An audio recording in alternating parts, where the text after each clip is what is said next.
এই যে আপনাদের আমাদের ছাত্রলীগের ডকুমেন্ট গুলো থাকেন, আপনার সবগুলো ডকুমেন্ট নিয়ে নিচ্ছি।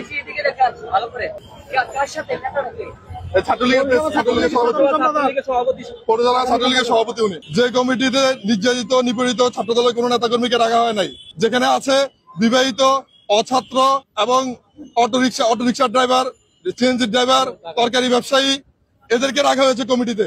আমরা এই কমিটি ঘৃণাভরে প্রত্যাখ্যান করি। যে কমিটিতে আপনার অর্ধ শতাধিকেরও বেশি ছাত্রলীগের ছেলেদেরকে রাখা হয়েছে, যারা সাবেক ছাত্রলীগের জয়েন্ট সেক্রেটারি, সহসভাপতি, সাংগঠনিক সম্পাদক ছিল, তাদেরকে রাখা হয়েছে। আসসালামু আলাইকুম রহমতুল্লাহ। সুপ্রিয় দর্শক, ছাত্র দলের যে হল কমিটি দিয়েছে সেটার কিছু নমুনা আপনাদের দেখাইছি। তো এই ভিডিওতে আপনাদের যে হল কমিটিতে 60 জন ছাত্রলীগকে পুনর্বাসন করেছে, ছাত্রলীগদের নিয়ে ছাত্রদল যে কমিটি গঠন করেছে সেটার ছবি প্রমাণ সহ আজকের এই ভিডিওতে, মানে এই ভিডিওতে আপনাদের সব কিছু জানিয়ে দেওয়া হবে। তো হল কমিটি দেওয়ার পরই মনে করেন যে এটা ব্যাপকভাবে প্রচার হয়ে গেছে এবং যারা ত্যাগী নেতা ছিল, যাদেরকে বঞ্চিত করে ছাত্রলীগদের পুনর্বাসন করা হয়েছে, এরা বিক্ষোভ মিছিল শুরু করে এবং ছাত্র শিবিরের নেতাকর্মীরা এবং ত্যাগী নেতারা এরা তখন আগের যারা ছাত্রলীগ করতো এদের স্ক্রিনশট এগুলো ফাঁস করে দেয়। দেওয়ার পরে তখন বিতর্ক শুরু হয়ে যায়। বিতর্কর পরে তারা সেই 60 জনের মধ্যে থেকে 6 জনকে বহিষ্কার করেছে। কোন 6 জনকে বহিষ্কৃত করছে? যারা সবচাইতে বেশি বিএনপির বিরোধিতা করত, ছাত্র দলের বিরোধিতা করত এবং বেগম খালেদা জিয়াকে নিয়ে যারা কটূক্তি করেছে এবং ফেসবুকে পোস্ট দিয়েছে, এরকম 6 জনকে বহিষ্কার করেছে। এবং বাকি 56 জন কিন্তু এখনও যারা ছাত্রলীগ করতো তারাই আছে, তারা এখনও বহাল আছে। তো দর্শক, এই বিষয় নিয়ে গুরুত্বপূর্ণ আলোচনা করেছেন আমাদের বড় ভাই মোহাম্মদ সুলাইমান। তো সুলাইমান ভাইয়ের ভিডিও দেখব এবং পাশাপাশি আমরা এই ছবিগুলো দেখব যারা ছাত্রলীগ থেকে ছাত্র দল হয়ে গেছে। তো চলুন ভিডিওটা দেখি। একের পর এক মহা ভুল করে জাতীয়তাবাদী ছাত্রদল তাদের রাজনীতি নিজেরাই শেষ করে দিচ্ছে। ছাত্রদলের কোনো ন্যারেটিভ নাই, কোনো বয়ান নাই, ছাত্রদলের কিছু নাই। আছে কিছু ছাপরি আর মাথা মোটা নেতৃত্ব। ছাত্রদলের কোনো ন্যারেটিভ নাই বলে এখন তারা আওয়ামী লীগের ন্যারেটিভ ধার করছে। ছাত্রদলের নিজস্ব কোনো ন্যারেটিভ নেই বলে তারা এখন বামপন্থী সংগঠনগুলোর ন্যারেটিভ ধার করছে। তারা এখন বামদের কোলে চলেছে। এটা তাদের দেউলিয়ত্বের একটা প্রমাণ। দর্শক, ছাত্রদল তো একের পর এক ভুল করে আর মারা খায়। মানে এমন একটা অবস্থা, এখন সাধারণ শিক্ষার্থীরা মজা করছে। তারেক রহমান, আপনি বাংলাদেশে এসে প্রধানমন্ত্রী হয়ে বাংলাদেশের সব বিশ্ববিদ্যালয়গুলো বন্ধ করে দেন, কারণ বিশ্ববিদ্যালয়গুলোতে তো আপনার ছেলেপান ছাত্র দলের কোনো স্থান নেই। তারা যা করে তাতেই দোষ হয়, উল্টাপাল্টা করে। তার চাইতে বরং আপনাকে বাঁচতে হলে বিশ্ববিদ্যালয়গুলোর যে স্বাধীন চেতা মনোভাব সাধারণ শিক্ষার্থীদের, বিশ্ববিদ্যালয়গুলো আপনাকে বন্ধ করে দিতে হবে, বিশ্ববিদ্যালয় সিস্টেম উঠিয়ে দিতে হবে, কিছু করার নেই। ছাত্র দলের মাথামোটা রাজনীতি তারেক রহমানকে এই পর্যায়ে এনেছে। সাধারণ শিক্ষার্থীরা এই পরামর্শ দিচ্ছে। ঢাকা বিশ্ববিদ্যালয়ে ছাত্রদল হল কমিটি দিয়েছে। মজা করে শিক্ষার্থীরা বলছে যে ছাত্রলীগের প্যাডে ছাত্রদলের কমিটি। সাদ্দাম মিনানের মন খারাপ, ছাত্রলীগের প্যাডে ছাত্রদলের কমিটিতে নাম না থাকায় দেশে এসে দেখে নেওয়ার হুমকি। এগুলো একটা ট্রল মিম, কিন্তু এগুলো তাৎপর্যপূর্ণ কথা। বাস্তবতা আমরা এটাই দেখছি, এরকমই ঘটছে। এই জায়গায় ছাত্রদল কোনো ওয়াইজ ডিসিশন নিতে পারছে না। তারা হল কমিটি ঘোষণা করে তাদের দুর্বলতা প্রমাণ করলো কি, যে সারা ঢাকা বিশ্ববিদ্যালয়ে কেন্দ্রীয় কমিটিতে আছে ধরলাম 150-200, আর হল কমিটিতে 593-600। এর মানে সারা ঢাকা বিশ্ববিদ্যালয়ে 40,000 শিক্ষার্থীর একটা বিশ্ববিদ্যালয়ে ছাত্রদলের 1000 জনশক্তি নাই। ছাত্রদলের প্রত্যেকটা সমর্থক আজকে নেতা, এবং তার মধ্যে একটা অংশ বের হয় ছাত্রলীগ। এখানেও ছাত্রদল বড় বড় ভুল করলো। প্রথম হচ্ছে যে ঢাকা বিশ্ববিদ্যালয়ের ছাত্রদলের হল ভিত্তিক ছাত্রদলের কমিটি বা ছাত্র রাজনীতি নিষিদ্ধ। এটা গত বছরের 17 জুলাই সিদ্ধান্ত। সেখানে এই সিদ্ধান্তের কোনো বিহিত না করে তারা কমিটি কেন দিল? এটা তাদের মাথা মোটা সিদ্ধান্ত, ঘাট তারামি করতে যায়। মানে সব জায়গায় কি টেম্পো স্ট্যান্ড মনে করে।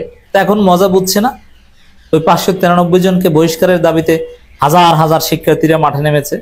ছাত্রদল কি পাল্টা কোনো কর্মসূচি দিতে পারছে? ছাত্রদলের সব মিলিয়ে 800 জন শিক্ষার্থী আছে ঢাকা বিশ্ববিদ্যালয়ের, আর নিষিদ্ধের দাবিতে মাঠে নেমেছে হাজার হাজার শিক্ষার্থী। এখন তারা কি করবে? কুল কিনারা পাচ্ছে না, হাহুতাশ করছে। দু একজনের সাথে আমাদের কথা হয় ঢাকা বিশ্ববিদ্যালয় এবং কেন্দ্রীয় ছাত্র দলের, বলছে যে ভাই কি হয়ে গেল, আমাদেরকে আবার বলছে ভাই শিবিরও তো বিপদে পড়বে। শিবির কি শিবিরের বিরুদ্ধে এই হল রাজনীতি নিষিদ্ধ বা সব বিষয়ে অযাচিত ভাবে কেউ টেনে আছে? শিবির এখানে কিছু না। শিবিরের কোনো হল কমিটি তারা প্রকাশ করেনি। কমিটি থাকলেও প্রকাশ না করাটাই বিশ্ববিদ্যালয় আইন মেনে চলা। শিবির যদি কমিটি প্রকাশ করে ঢাকা বিশ্ববিদ্যালয়ে কার্যক্রম চালাতো হলগুলোতে, তাহলে আপনি সেটা নিষিদ্ধের কথা বলতে পারতেন, কিন্তু শিবির তো কমিটি প্রকাশ করেনি, এর মানে শিবির ঠিক আছে। উমামা ফাতেমার একটা কথা নিয়ে অনেক ট্রল হচ্ছে, অনেকে বলছে যে বিজ্ঞানী কি ছাত্র দলের প্রকাশিত কমিটি বাতিল করতে হবে, শিবিরের কমিটি প্রকাশ করতে হবে। যে শিবিরকে তার সকল হল কমিটি প্রকাশ করতে হবে এবং ছাত্রদলকে যে কমিটি তারা প্রকাশ করেছে সেটাকে তাদের বাতিল করতে হবে। মাথা মোটা কত প্রকার ও কি গাঞ্জা খায় নাকি? আরে ভাই ছাত্র দলের কমিটি প্রকাশ নিয়েই তো ঝামেলা, প্রকাশ না করলে তো আর কিছু না। শিবির কমিটি প্রকাশ করবে কেন? শিবির তো শিক্ষার্থীদের সেন্টিমেন্টের সাথে একমত। আর হলে তো শিবির ছাত্রদল সবাই থাকবেই, ক্যাম্প হলের ভিতরে কোনো কার্যক্রম করে কিনা দিস ইজ কোশ্চেন, না এটা করে না। তো এইভাবে ছাত্রদল একের পর এক ভুল ডিসিশন নিয়ে নিজেদেরকে শেষ করে দিচ্ছে। বামদের কোলে উঠে ছাত্রদল একদম ধ্বংস হয়ে গেছে। টিএসসিতে শিবিরের প্রদর্শনীতে শহীদ নেতাদের ছবি টানানো নিয়ে শাহবাগীদের কোলে লাফ দিয়ে উঠেছে ছাত্রদল। মারা তো ওই সময় খেয়েছে, কেমন ধরা খেয়েছে দেখেন। সালাউদ্দিন কাদের চৌধুরীর ছেলে সে শিবিরকে ধন্যবাদ জানায়, আর ছাত্রদল বলে সালাউদ্দিন কাদের চৌধুরীর ছবি টানানোর নিন্দা জানায়। আমরা এটা করার কারণে সাকা চৌধুরী, শহীদ সাকা চৌধুরীর যে সন্তান, তিনি আমাকে ধন্যবাদ জানিয়েছেন। আর আপনারা বলছেন মানে কেউ যদি এটা অন্য বক্তব্য দেয়, এটা ছাত্রদলের পুরো অংশ বলছে বলে আমি বক্তব্য দিব না, মানে আমি মন্তব্য করবো না। ছাত্রদলের ছোট্ট একটা অংশ ছাত্রদলের উপর ভর করার চেষ্টা করতেছে, সেই বামপন্থী অংশটা যারা আওয়ামী লীগের উপর ভর করে আওয়ামী লীগের চূড়ান্ত পরিণতি করেছে, তারা ছাত্রদলের উপর ভর করার চেষ্টা করছে। আবার সালাউদ্দিন কাদের চৌধুরীকে শহীদ বলে না, বলে মরহুম। তাহলে এই বিএনপি, এই ছাত্রদল, এটা যে জিয়াউর রহমান খালেদা জিয়ার ছাত্রদল নয়, সালাউদ্দিন কাদের চৌধুরীর নামের পেছন থেকে শহীদ কেটে দেওয়ার মাধ্যমে সেটা প্রমাণিত হয়। এর মানে এই ছাত্রীগুলোর কোনো পলিটিক্যাল বয়ান নেই, নিজেরা নিজেদেরকে ধ্বংসে বানিয়ে দিচ্ছে, শেষ করে দিচ্ছে। খালেদা জিয়া এই যে ছাত্রী আমরা করে, এটা খালেদা জিয়ার ভাষা, ছাত্রী বলেছেন, টোকাইগুলো ভর করেছে। শিবিরের ঢাকা বিশ্ববিদ্যালয় সভাপতি এস এম ফরহাদও বলেছে যে আমি মনে করি না যে ছাত্রদল এটা করছে, এটা ছাত্রদলের উপর ভর করা ছাত্রলীগ বামদের একটা অংশ করছে, আর বামরা যার উপর ভর করেছে তার পতন হয়েছে। ছাত্রদল এখন ধ্বংসের কিনারায় দাঁড়িয়ে আছে। 593 জন ছাত্র নেতা ঢাকা বিশ্ববিদ্যালয় ছাত্রদল করে, তারা এখন বেকায়দায় তাদের একাডেমিক জীবন, সাধারণ শিক্ষার্থীদের মধ্যে নর্মাল ইন্টারাকশন এখন হুমকির মুখে। কমিটি দিয়ে এটা ঢাকা বিশ্ববিদ্যালয় হবে না, আপনি নিশ্চিত থাকেন। বাংলাদেশে এক পর্যায়ে টোটাল ছাত্র রাজনীতি নিষিদ্ধ হবে। ছাত্র রাজনীতি, প্রচলিত ধারার ছাত্র রাজনীতি দিয়ে কিছু হয় না, এবং আসলে তো নিষিদ্ধ। আরপিও নির্বাচন কমিশনের আইন অনুযায়ী সংগঠনগুলো, রাজনৈতিক দলগুলো কোনো ছাত্র সংগঠন থাকতে পারবে না। এই জন্য তারা ছাত্র সংগঠন না বলে তারা বলে ভ্রাতৃপ্রতিম সংগঠন। অথচ ছাত্র দলের কমিটি দেয় তারেক রহমান, কমিটি বাতিল হয় কিংবা কমিটি ঘোষণা হয় রুহুল কবির রিজভীর স্বাক্ষরিত বিজ্ঞপ্তিতে। এরা আইনও মানে না। আর শিবির অ্যাটলিস্ট আইন অনুযায়ী তারা লেজুর ভিত্তিক না, কিন্তু বাস্তবে লেজুর ভিত্তিক জামাতের, এতে কোনো সন্দেহ নেই। এটা শিবির বলে যে আমরা লেজুর ভিত্তিক না, কিন্তু এটা সবাই বুঝে যে এটা জামাতের ছাত্র সংগঠন। কিন্তু তারপরও কমিটি গঠন থেকে শুরু করে অনেক কিছু সংস্কার করতে পেরে। যেমন শিবিরের কেন্দ্রীয় কার্যকরী পরিষদে আগে 2 জন জামাত নেতা থাকতো, মানে সাবেক 2 জন শিবির সভাপতি, এখন তারা থাকে না। শিবির অনেক কিছু সংস্কার করতে পেরেছে। তো এই জায়গায় এই আকাম ছাত্রদল করেছে কমিটি দিয়ে, ধ্বংসাত্মক কাজ করেছে তো করেছেই। আবার কি যেসব ছাত্রলীগ নেতার নাম এসেছে ছাত্রদলের কমিটি দিয়ে, এটা খুঁজে বের করার জন্য তদন্ত কমিটি গঠন করেছে। দেখা গেল ওই তদন্ত কমিটিতেই ছাত্রলীগ, এবং যে সলিমুল্লাহ মুসলিম হলে সাধারণ শিক্ষার্থীদের উপর নির্যাতনের অভিযোগ করেছে, এখন ছাত্রদলের বড় নেতা।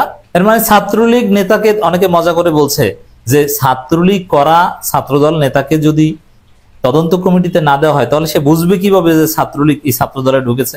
এজন্য ছাত্রলীগের সাবেক ছাত্রলীগ দিয়ে তদন্ত কমিটি গঠন করেছে। এটা আর একটা হাস্যকর বিষয় করেছে। এরপরে তদন্ত করে মোট 57 জনের বিরুদ্ধে অভিযোগ যে এরা ছাত্রলীগ করত, তার মধ্যে 6 জনকে অব্যাহতি দিয়েছে। তার মধ্যে একদম সুপ্রিম লিডারও আছে, হলের সভাপতি, সেক্রেটারি, মানে আহ্বায়ক সদস্য সচিব টাইপেরও আছে বেশ কয়েকজন, তাদেরকে অব্যাহতি দিয়েছে। এই যে অব্যাহতি দিয়েছে এটা একটা জুলুম। এর ফলে ছাত্র দলের কমিটেড লোকজন থাকবে না, তারা ছাত্র দল ছেড়ে দেবে। কিভাবে? আজকে যে ছেলেগুলোকে বহিষ্কার করা হয়েছে, আমি শুরু থেকেই বলছি ওরা ছাত্রলীগ না, ওরা ছাত্রলীগের মিছিল করতো, ছাত্রলীগ কমিটিতে ছিল, সব ঠিক আছে, কিন্তু ওরা কেউ ছাত্রলীগ না, ওরা পিওর ছাত্রদল। এবং কেউ কেউ আছে যে জুলাই মাসেই হাসিনা পতনের নামগন্ধ যখন ওঠেনি তখন তারা ছাত্রলীগ থেকে বহিষ্কার করে তারপরে ছাত্রদল করতো। এদেরকে বহিষ্কার করেছে ছাত্রদল। এর মানে নিজেদের পিওর খাঁটি সোনা লোকজন তারা বহিষ্কার করছে। বিপদে তো পড়বে নেই, নিজেরা নিজেদেরকে মারা দিচ্ছেন। এখন এই ছাত্রলীগের সাথে ছাত্রলীগের মিছিলে যাওয়া প্রমাণ থাকলে যদি এভাবে বহিষ্কার করা হয়, তাহলে ছাত্র দলের কোনো নেতাই এক পর্যায়ে বাদ থাকবে না। এগুলো সব এক পর্যায়ে স্যাটেলাইটের ছবি দিয়ে খুঁজলে দেখা যাবে যে সবগুলো ছাত্র দলের মিটিং গেছে, সব মিছিলে গেছে। ছাত্রদল এভাবে আত্মঘাতী সিদ্ধান্ত নিয়ে নিজেদেরকে ধ্বংস করছে। শিবিরকে অনুসরণ করো বাবা, দেখো না শিবির কি করে।